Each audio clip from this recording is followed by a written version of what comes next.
Okay, good morning ka-beauty. Na-miss nyo ba ang aking mahiwagang boses? Charis!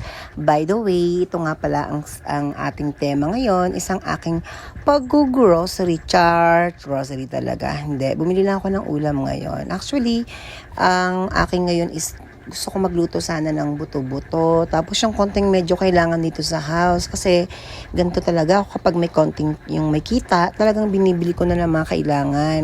Para sa susunod, pag wala tayong, syempre hindi naman lagi may customer. So pag wala, hindi na tayo bibili. Ayan po yung technique ko lagi sa life. Maging wise po tayo palagi. So, yung ano mga kailangan sa bahay, bilihin na natin. Yan. Ganyan po ako. Tapos, binibili ko po yung gusto ko pong ulam na masarap.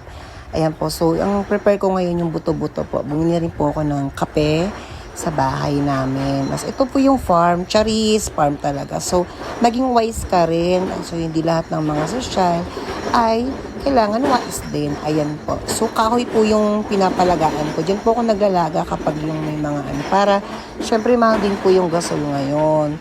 'Di ba? Kaya kailangan wise din po tayo. Sabi nga nila, pag may tiyaga at pasipag, may nilaga. Yun lang. At maraming salamat.